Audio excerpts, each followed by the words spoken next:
So we're here today to talk about the COIT cleaning company and how we transform their older website into their modern needs. Who we are, I'm Jim Birch, and this is Sean. We are with Canopy Studios, which is an amazing digital agency filled with smart and talented people.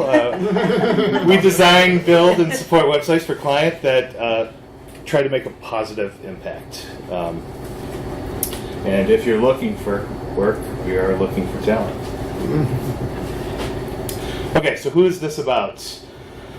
The COIT Cleaning and Restoration Company. They offer services, cleaning services and housing-related cleaning services throughout the country and Canada, restoration services, and they have over 100 franchises in North America.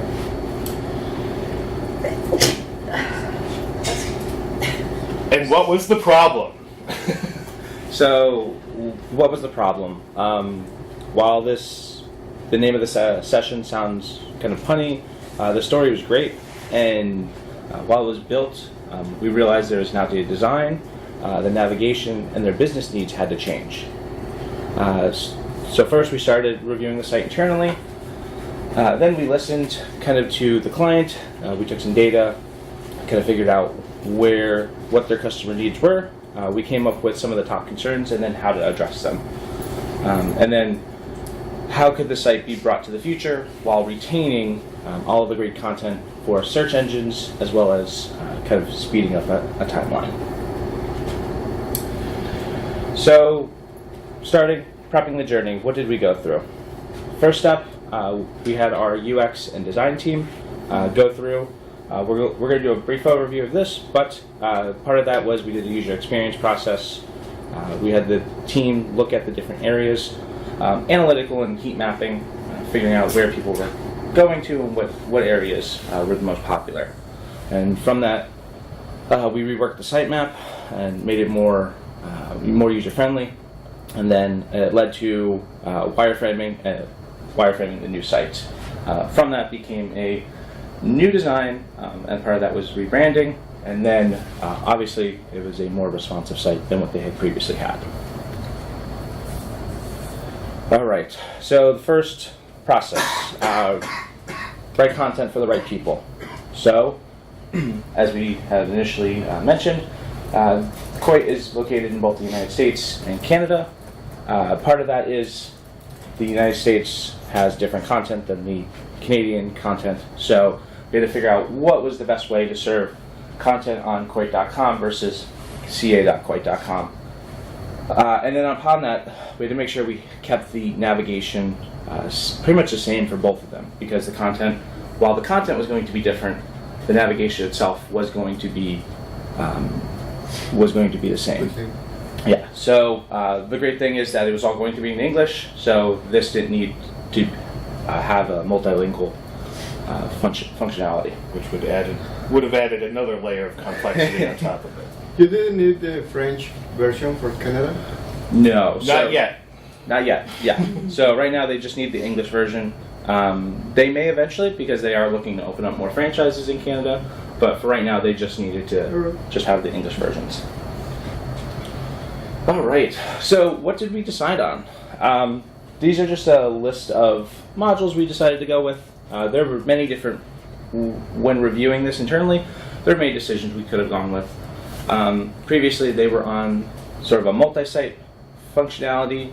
It became cumbersome for the client to manage and edit because the client was really the one who managed all the content for the franchises.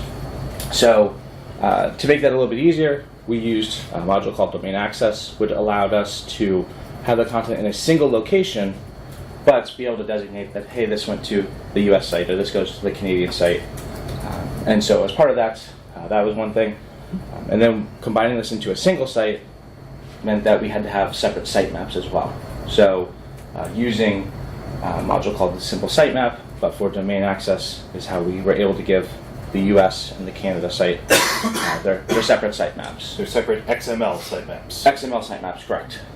And then because on the development side, writing out each of those menu items would become laborsome and hard to maintain over a period of time, we hooked into functionality within Drupal called derivatives, which allowed us to use really taxonomy terms to build the navigation menu and some underlying functionality.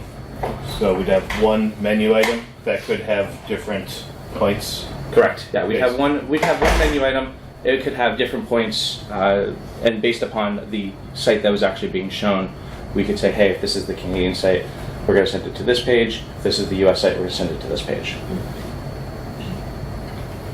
So did you have a fully duplicated menu in that sense? So the menu itself was unique. There was only one. But the menu items themselves would have two URLs. Right. So that's the menu item had the derivatives. So I did use domain access once. So does domain access also feature with, does it play nicely with menus you can have?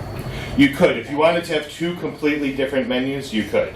But in our case, we wanted to just theme the one menu, and as the companies added on services in Canada that they didn't necessarily have in the US, that we wanted to be able to just quickly add that on, and it would appear like the US navigation also. Right.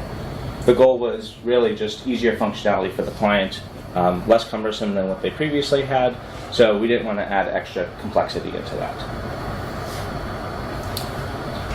All right. So the next process was helping the user, getting them, knowing them, being able to know how to serve specific content to them. So the biggest thing is the country was important. The US and the Canadian sides, while they offer similar services, they also offer different services. Canada does not do restoration, while the United States did, and so being able to know specifically where the user was coming from was kind of a key factor. Also, the big thing is many of us, what we found is when they were typing in, users were going to just COIT.com. And the problem with that is that's the US site. So knowing specifically that the user was in Canada was a key part of this process. So just specifically for Canada, we had to say, users in Canada, we had to be able to tell them, hey, you're on the US site, let's get you over to the right location. And then the biggest thing was being able to retain information about where the user was coming from, what their last visit was to. So if they had gone to a franchise, say in Sacramento or San Francisco, being able to supply that information back to them. So you understand what a franchise is? So like being a local instance of the site. So not only we had the domain, the whole country, but the locality that we're in. So if I selected that I'm in San Francisco, that would follow me based on where I went on the site. So I wouldn't look at services that weren't available in San Francisco. All right. So the biggest thing is, we went through this and we thought again, how could we manage, how could we do this? And we thought, definitely we need to know where the user was coming from. So we looked at browser versus doing server-side, knowing specifically where they were. In the end, we decided to use a service called MaxMine to basically get just the location of where that user was from, city and state, so that we knew specifically what content to serve to them. And as a part of that, we integrated with a module called Smart IP, which integrates with this MaxMine service, kind of already a module that was written. But then we had to specifically write some custom code that would say anytime the user came to this specific page, let's make sure we're serving up the right content for them, for that. Are there alternatives to using that paid service that you thought about? There are other services. So one of the other ones we looked at was just using Google Maps as kind of the, hey, this is the location. We found that was not really reliable on all browsers, and the biggest thing was we need to be able to say, we need to work on pretty much as many browsers as we could. So we found that it worked on Google, it worked on Chrome, Firefox, and sometimes on IE. That's not really very good. Sometimes on IE, and then other things like Opera, we found that it wasn't really being supported and we were having issues with it. So that's sort of why we decided to go with the back-end approach to it. Doesn't MaxMind provide like a set of libraries that are like 90% accurate or 95% accurate? They are updated within the last 6 months, and they do refresh, but then the developer needs to manually refresh those lists. So you would need to go out and acquire them and pull them into your own kind of Upgrade. server thing, and then manage it yourself. So it's kind of like 6 of one, half a dozen of the other. You're going to pay for that developer time to maintain those free lists, and they're not exactly accurate, or pay for And have more accuracy. Yeah. So yeah, we decided to go with the actual service, which allowed us to use their API and hook into it and get information about that specific user. I've done this kind of IP location with other services. Like if you're government, you may have to block like axis of evil countries from accessing your site if you get government money, and you can do things with your htaccess and build lists. But if you want to be absolutely sure, paying for the service gives you that sense of security that they know what they're doing. All right. And so the biggest part of this was the content, and how did we manage it? How would the client be able to manage it going forward? A few of the things we had to be able to do is we had to make managing content easier. As I mentioned earlier, it was a multi-site that she had to log into. One site to manage content for the US, one site to manage content for the Canadian site, and then occasionally, if she was managing content for franchises, that became also the fact that she had to log in to those. So we had to do that. We had to do a better admin experience. Managing, finding content specifically was horrible for her. And, she found that she had to rely on her support team to really go and edit those content rather than her take a couple minutes and do it herself. She was a very well empowered woman, and I think that's what led us to make this choice of being able to have a better experience for her. We also had to be able to have reusable components within the site. So there was pieces that we were going to be reusing constantly over and over, specifically a mission statement, as well as some carousels, some testimonials. So we wanted to be able to make it easy for her to edit them in a single place, as opposed to using, having them be a part of the page and have to edit them numerous times. All right, and then lastly, we had to streamline content types. Sure. Right, sorry, another question. Yeah. I'm having a problem visualizing the setup of the organization. I think so. They had Canada and the US. Mhm. How do the franchises fit in? Like, do they have like people in the franchises managing content? Or is it just centralized? Mind you, repeat the question for the microphone. Okay. So the franchises, the question is, how does the franchises manage their own content, or do they manage their own content, and how is that managed? At this time, they do not manage their own content. The franchises are a content type, and that pages or nodes that are created under the content type are related to them using entity reference fields. So if they ever did need to do that, we could do some kind of permissions based on the parent entity, that franchise, and then they could basically get permissions to manage all of their own content. So their content was more, franchises look more like sort of picking the services they offered rather than building out microsites. Correct, yeah. So, it was, they had, the next thing up is streamlining content types. They had a ton of content types like we all did in Drupal 7, but now we have a services content type and a page content type, and there's different page types, and all of these other content types can have a franchise attached to them. So if you were to go to the San Francisco franchise, you could just see those pages or services that were underneath them. So, it was a much more simpler approach that Sean developed than the multi-sites, the organic groups, there's a number of ways to do this. We just tried to make it as simple as possible and then as expandable as possible in the future if they want to build out on this. All right. So, what was the best approach we took with this? As Jim said, there were many places, modules we could have thought about. Unfortunately, in in 8. In 7 we always thought about organic groups and what was it? The group module There in was Drupal 8. Yeah. So in Drupal 8, there's not a lot we can do. We have group module, which we thought about. We thought that was a little bit of overkill. We thought about the organic groups itself is not ready. It's not stable enough for production. So that was also out.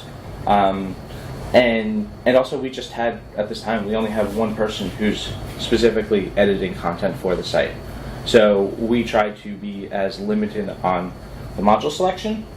But coming back to it, here we go again with domain access, which allows us to designate which content goes to which country. We also used field groups to kind of combine fields into certain sections, which allowed us to have a better admin experience, which is something we don't really think about is as an author of content, being able to look at the fields, see them grouped. So we use those. For a lot of the components, we used paragraphs instead. Paragraphs allowed us to store them and then reuse them at later points. And then occasionally we used blocks and then media as well, the core media, which allowed us to, previously we had in Drupal 7 the media module, which is its own separate one, but now we're able to use the one in core. And then lastly, because we need to be able to quickly copy pages with content in them and be able to modify them in a simpler approach, we went with the entity clone module, just so that the client could say clone and then edit the content, remove the content that she wanted, and then add in new content for it. Basically, she's starting off with a template, a page, and then she could edit the necessary stuff she needed for that specific page. And then we helped her create custom admin views. So there were specific reports that she needed to be able to pull, be able to quickly access content. So the normal, content admin page, we modified that a little bit so she could select what franchises the content was for, what specific menu items content was supposed to look for. Because there was, at some point, thousands of pieces of content, and kind of sifting through those sometimes would have been cumbersome for her. All right, and SEO was a huge factor in this project because all of the different franchises had good search engine placements in their respective areas, and our biggest thing was we did not want to screw that up. So we want to maintain their existing SEO, give them opportunities to improve on it, and they were actually working with a marketing agency that wanted to inject their own JSON LD, JavaScript object notation for linked data, say that again 3 times fast, to put their own schema.org markup in there. So we did this through a suite of modules and one custom. So we used the meta tag module and then the path auto and the sub path auto module. So path auto we set up to include the franchise to keep that URL structure that Google had already known. And the sub path auto for pages that were beneath that. The easy breadcrumb module allowed us to quickly add the appropriate breadcrumbs based on that path. We used the rabbit hole module, which is for creating pieces of content like those blocks or media files, but you don't necessarily want to have a URL for them. So you can set up the rabbit hole module. If a URL ever gets out there in the wild for these URLs, it says 404s to another page or redirects back to another page. And then we use the redirect module suite, which saves 404 errors, allows us to automatically update URL structures if they change, and really identify what's going on with old pages, found pages, mistakes, spelling errors, really keeps track of them for it. And then working with the company, the marketing company, they wanted a custom field for allowing them to interject basically JavaScript into the site, which is kind of dangerous. You don't want to keep JavaScript in the site. So Sean made a custom field that allowed them to put in just what is inside the script and Nothing else. So they could put that JSON LD in there, and we could print it in the head safely. We did some validation on that just to make sure that if they did happen to put if any malicious actual code was put in there, it would validate that it came out as proper JSON format, and then if it didn't, then it wouldn't output to the site. But if it did, then that's when it would actually put it in the proper tag in the head. So with that stuff, you can't or they chose not to derive that from just From information Drupal. on the page, like you would with meta tags or something. So yeah, there's meta tags print in the head, and there's also schema.org markup that there's a great module that extends the meta tag module, which you can use tokens to set all this information and set it in the head. Another complete school of thought that a lot of SEM and SEO companies do is interject that in client sites using Google Tag Manager or the like. So they're actually maintaining content in their Google Tag Manager system and maintaining it in their Drupal system or WordPress system or whatever. This was kind of a hybrid approach. So they were going to create that using their internal tools, but then interject it using the Drupal system. And they didn't need to know about the content? No, so they had their own keywords that they've identified for. They had their own idea of what they wanted these pages to be, and put it in there. Yeah. Choice, I guess. Sure. Yeah. But it's like this was their workflow, and we were able to customize Drupal to fit into their workflow. And then a huge ranking factor for search engine optimization is performance. So this site had to be blazing fast, and the old site, Drupal 7, tons of content types, older host, we were able to increase performance up to so. All right, and so because there was just one user, one contact at the client, we had to make sure we could bring over some of their old content. We knew that some of those items weren't going to change. We knew that they just wanted to bring it over to help, one, keep that same content there, but not only that, keep those historical links still functioning properly. So with that, we only had to migrate some of their content. Instead of, in Drupal core, you have that ability to migrate a whole site. We said, no, we just need specific pieces. And in this, we needed to bring over the franchises, so the information about them, their address, their phone numbers, their obviously their name, some information about them, like an about paragraph. And so as part of that, we brought those over. Definitely their blog posts. Obviously those were not going to change, and they wanted to be able to keep that data because that's where some of most of their traffic was coming from, was from blog posts that had been in search engines. They also offered promotions. So as a company, they wanted to be able to offer promotions to clients to entice them to use their services. So those at the time were not changing, and we need to bring those over so that, one, they were seamless, and two, trying to be able to manually do those for over 100 franchises would have been a little bit time consuming. So bringing those over, and then obviously as well, we wanted to make sure we maintained meta tag stuff, meta tag content, as well as, so we brought that over as well with things like the franchise and the blog posts and the promotions. So that was part of this process, and we thought about this, how could we accomplish this? And one approach we could have taken is someone could have manually did it. Someone could have manually copy and pasted content, and it would have taken hours, probably hundreds of hours for somebody to do that. And unfortunately, we only had one contact, and she didn't really have a ton of help on her end. So what was the best approach? We migrated. We just used the migrate module to write some migrations for the specific items. With that, we used Migrate Plus, so it gave us a UI. Sorry, the previous site was in Drupal 7? Yep. But thankfully in 8, it's a little bit easier to write migrations. In fact, it's, in my opinion, a lot easier to write them because you're writing them in YAML format instead of having to write PHP scripts to do the whole migration stuff. So we used Migrate Plus because that allowed us to create specific migrations and use the UI to execute them.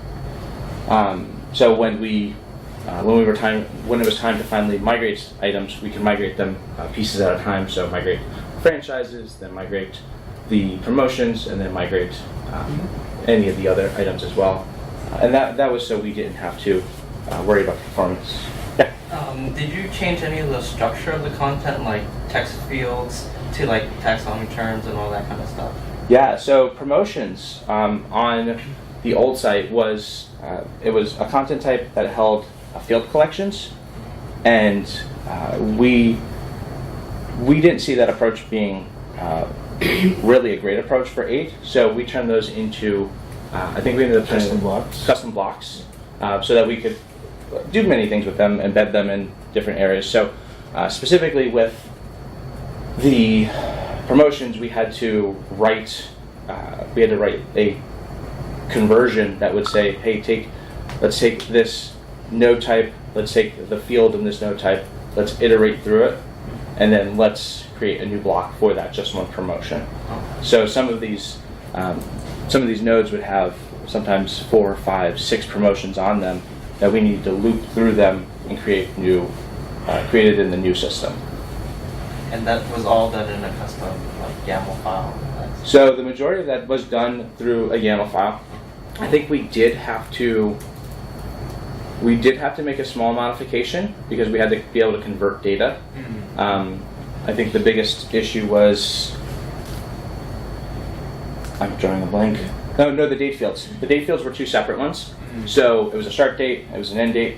We needed to be able to combine those and use the date range module and that creates a single field. So those were 2 separate fields, and that was, I think, the only thing we actually had to. But we could loop through the data using a specific query, using from their old database. And then the biggest thing was using entity clone, because as she was creating some of the new content on the new site, we needed to be able to quickly clone these items for her. She could quickly edit them as she went without having to really start from scratch. So there was as part of the new design, there was a new components, different columns. I'm drawing a blank. Yeah, carousels, accordions. Once you build a perfect page using those components, you want to be able to just rapidly reproduce those and put it on, which led us to need custom tokens for things like franchise name, and franchise city, and franchise address. So Sean was able to...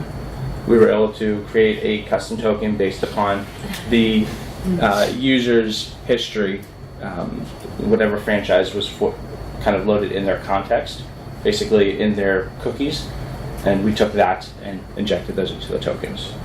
And then the text format of the WYSIWYG would parse that out? Yes. So at time of editing, you would see a token there. So the client would know, hey, this is where this is going to be replaced. This is a token, but when it actually got rendered and users were actually viewing the page, they would see that token would get replaced with the actual content. Wait, can you say that? Sure. Yeah. So in our editor, when we were writing a piece of content, and it was more like when we were writing the custom blocks that got reused over and over again, linked to by paragraphs, we would say franchise name token, franchise address token. So then we'd have the first page, and we were in Albuquerque, and we'd looking at it, and we'd get the Albuquerque name and the Albuquerque address. But if we switched franchises and went to San Francisco, then it would pull in the San Francisco name. So we were pulling that information from the cookie of your franchise that was set, go into the database. It could be set in the visitor's browser. Just a single page on Drupal, like one URL, one page. Yeah. And then as it's being... As the page, yeah. You do some manipulation in JavaScript. No, it's through the token module in Drupal and rendered in the CK editor that way. But then that gets cached. Wouldn't that be cached in like Varnish or something like that? So the caching gets done on a per URL basis, and so the URL technically was different. So we would have a page for Albuquerque, we'd have a page for San Diego, San Francisco, Sacramento, but in the editing of that page, it would reference that block, and the block would have the token in it. Right. This helped her cut down time in creating content because there were certain things, like I had mentioned, the mission statements, definitely a contact block about the location, things like those. We could use tokens and cut down the need for content entry. And so that's where the tokens came in. And so in the actual page itself, it would get reference to that block. The block doesn't get cached, but the page got cached. So and the page gets cached by the URL. So it also gave the opportunity for that unique content to that location, or if we just reuse the same block all over the place, it would just be duplicate content, and Google would kind of ignore it, turn a blind eye to it if it was on 300 different pages. Now it was site specific, or location specific. Cool. all right, and then like all projects, timing. So as part of the timing we needed to, there were a few things that went into our factoring and kind of our process. The competition, the competitors had just launched a new site, so obviously the need to kind of take this old antiquated site and make it newer and fresher was definitely part of the factoring. We also had a really short time window. We had 4 months to really launch. Once we kind of made up a plan and the client agreed on the plan, we said, okay, well, we really only have 4 months, because they wanted to hit a target date of Labor Day. So that's when they were just finishing up. They were going to do a sale, and at that time of the sale, they wanted to launch and kind of have this new fresh thing that people could go to and see. Also, during that transition, we were working with a new marketing company. So a new marketing company came in and kind of helped with the process of taking care of the meta tags, helped care with making sure the page structure and the page search engine SEO was the same in Factor. So obviously working with new people can sometimes be a little challenging, so making sure everybody's on the same page, but that was also one of the factors that went into our timing. And so with this, we were able to, thankfully, we were on time. Using a lot of the functionality, cutting down the content types, using paragraphs as reusable items. That was the biggest factor that kind of helped us in our time frame. And then we were under budget, thankfully. So we didn't have to spend extra time building custom code. And the code we did have to build, we thankfully were able to use it to strategically improve the timing of the project. So, yeah. In terms of timing and methodology to use agile, Yes. and you deliver several times, or how do you? What was the question? Did we agile and have multiple deliveries, or did we? At the end. At the end, we delivered one final product. So the process went that we did initial development, I think for roughly a month or two, kind of getting the framework in place, making sure that we had kind of the structure, like the bare bones, and then we give the site to the client to start doing content population, for the pages that they needed to build, while we were continuing to design and develop some of the features. So it wasn't here's a piece of functionality at a time in that agile sense, but like we had some structured win points along the way. But because it was a full, complete site relaunch, we needed that hard date at the end of the project to completely deliver. In that 4 months, was that also the visual design change as well? Yeah. No. We did the visual design in a more like waterfall, where we did discovery first and dollar research, then we did UX, and then we did design, and then the development was one push. Right. And was the development 4 months, or was that visual design also part of like beginning to end everything? the development was 4 months. Well, the design was 2 or 3 months. Yeah. The client was very nervous about the change because their site was so crappy that every time they updated it, it like broke the old one.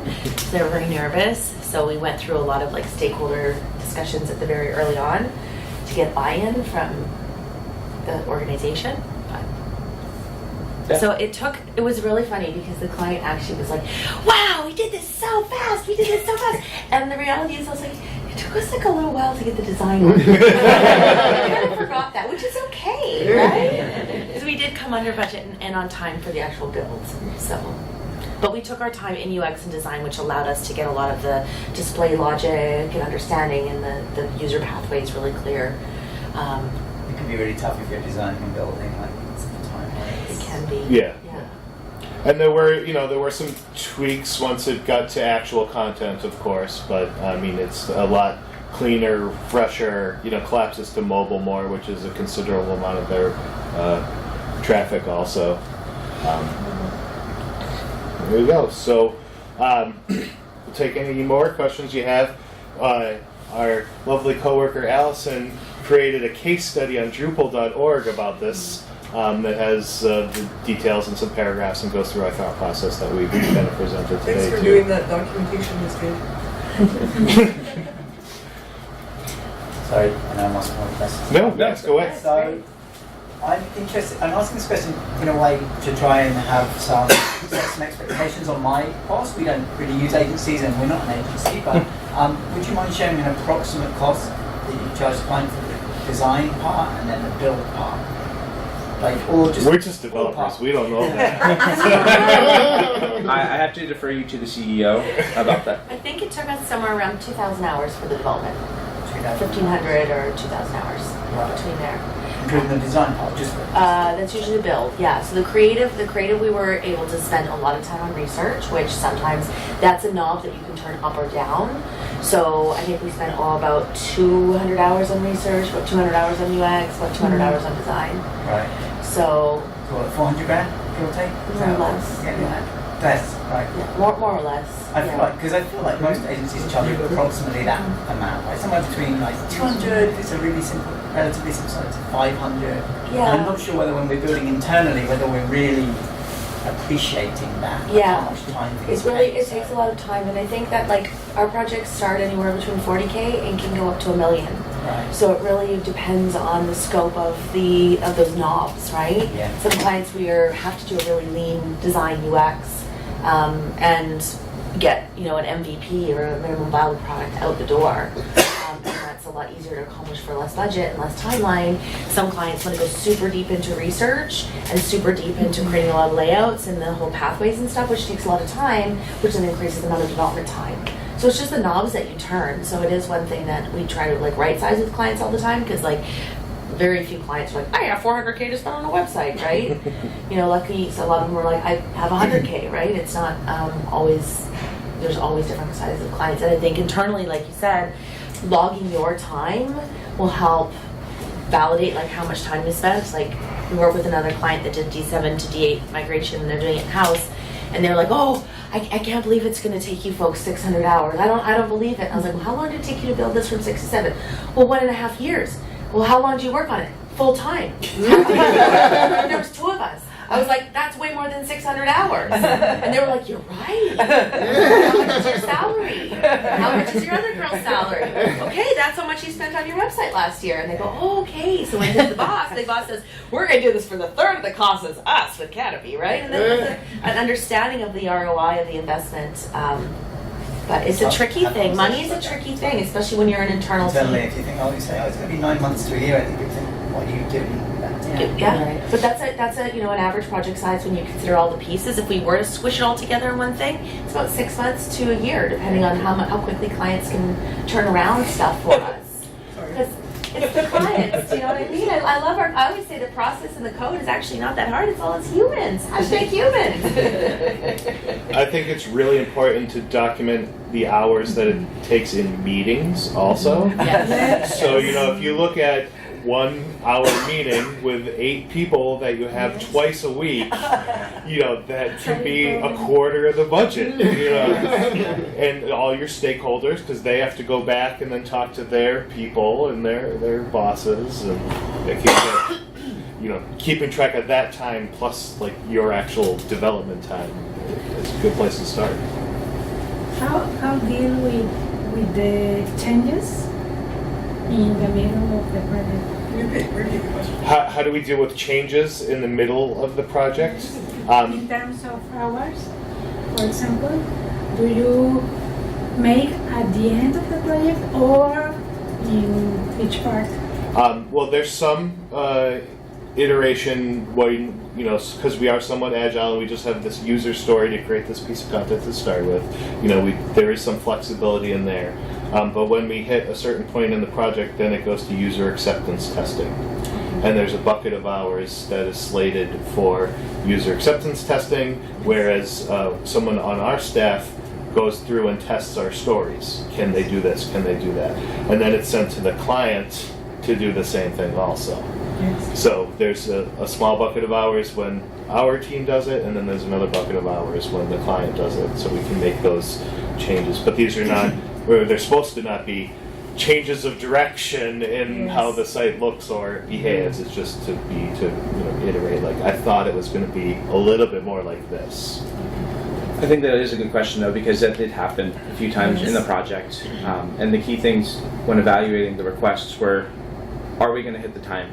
Are we going to hit that launch date that the client wants? Are we going to be able to still, are we going to impact any of the other stuff that's going on? And the biggest thing was, is this going to, is it going to completely derail what we're doing now? Like where we started building a specific feature, and that feature now has to take a turn and kind of go in a different direction. So I think those were a few of the things we had to factor into it.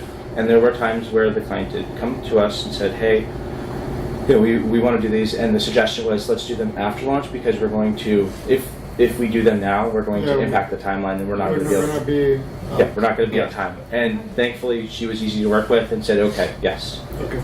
And usually after we launch, our clients come on as a support contract where we have a small amount of hours or a large amount of hours every month to iterate on what they need, to site going forward. So. Great. Well, thank you all for coming. I've got another question. Okay, shoot. My mouth shut. You have a lot of staff members here, maybe I've already asked you a question. So I've got a scenario where we have a US site and a UK site, so both in English, both approximately the same size, probably more content on the US side, but not so much. And then we have to introduce like a multilingual setup as well. So that's for us going to be a German site because of Brexit. Our headquarters in the UK is moving to Germany on the looks of it. Maybe no, I don't know, it doesn't matter who cares. If it's public knowledge or not. Or an investment bank or something. So yeah, I've got this sort of challenge. So we're working on a multilingual Drupal 8 system at the moment. And I'm hoping that at some point in the future I'll be able to just sort of determine how to handle the US and UK replacement because they're both English, a bit like you've got there, you've got sort of Canada, both in English. I don't know whether they should share the same content exactly, like there's a lot of overlap, but then you do get nuanced in, maybe there's not the nuance in English between Canadian English and American English, but you do get the colour and Z's and S's and things like that. So I'm thinking, these are kind of multilingual, like there's an English, American version and then it all fits, because then there's the German version. If you had to, I guess you've already maybe thought about when they'll introduce French into this. Does this system, have you got like a nice clean pathway between taking this and adding in French? It's in Drupal 8 core, so we can easily add that on. We use the alternate hreflang module that adds the, if you're using translation, you can add the language attribute to the HTML tag. They won't have a separate domain when they go to French. So I guess that would be a concern for you. Are you serving .com in the US and .co.uk in England? Yeah, probably. Then you can use domain access. Yeah, you could totally do that with domain access. So you could use domain access for that, but that means you would have to pull the trigger and have that page available to 2 sites, Yeah. or a translation of it. So you're in We a used to little. use domain access in 6, actually. We had our 6 site, and that was heavily domain access. Mhm. Because we had different properties. That I don't quite know why it was set up like that, but I didn't do it. But then, because it was so horrible there, or the way we'd use it was so horrible, I've always been a bit anti-domain access. Oh, I remember that was horrible. So it was interesting to see that you use that, and maybe I need to look at that. Yes, the domain access does introduce ripples throughout everything else. So like Sean mentioned, we had to use the simple sitemap module to create an XML sitemap to feed to Google. But now we have 2 domains because of domain access. But the simple sitemap module people don't know about domain access. So somebody else made a domain access simple sitemap module. And then they'd be language. So like if you had the translation, you'd have 2 different sites, UK and the US. And maybe you want to have Spanish on the US site and Farsi on the UK site. Right, yes. So yeah, there's a lot of layers of abstraction that you're going to have to delve into and see what the best course Does of domain action access is. even work with multilingual? Yeah. Oh yeah, Yeah. Yeah. That's very nicely, doesn't it? Yeah. Because we'll need to roll out the French for Canada, which is timing. So. Yeah. I actually did do a domain access multilingual site, and it was for a company who had a British and an American presence, and they were translated. I mean, it was 2 different languages. For the spelling differences. And then you use domain access for what pages that were sort of shared, essentially. Yeah, so you could choose to share it, but actually in that case, because the alternate spellings, we were translating all that content. So, Right. yeah. So you wouldn't need domain access in that We case. used both actually, because they had a weird model because they had each language was its own domain, but they did need to in the future possibly have like what you alluded to, that eventually each country might have multiple languages. We didn't end up going there yet, but Right. but they will eventually probably. And the domain access gives you incredible administration power too. So now you have one code base to manage. You have one site where users can manage all of the content, and of course give them permissions to manage different pieces of content. It's just that you could have one piece of content go to all the sites or just one site, and then if it's for each individual piece of content, then they could have multiple languages. You need the domain access if you're going to have multiple domains with the same content. Yeah. Yeah, I suppose in my head I haven't quite figured out if it is the same content or if it's translated, even though the translation Well, either way. would be English thing. But if you're going to use the same Drupal database Yeah, and it will be everything, the you same. probably need domain access. Yeah, if you're .co.uk and .com, you need domain Oh, okay. access. Oh, okay. Yeah. And domain access gives you kind of a lot of the functionality of a multi-site, just without a headache. Yeah. And the domain would include the subdomain. Yeah. It might Yeah. have Yeah. UK.res. Yeah. Yeah. Right. Yeah. So and domain doesn't just have to be the TLD extension. It could be Right. Yes. my site dot whatever at. And you can have aliases as well. So if you had a specific, an old alias, like a example dot Domain.com. domain.com, you could have that, and if you want to have that forward to just domain.com, they can be read into that. So you have a kind of a house, which is the domain, and then you can have aliases underneath it that reference that specific domain. Probably better wrap it up soon. Yeah. All right.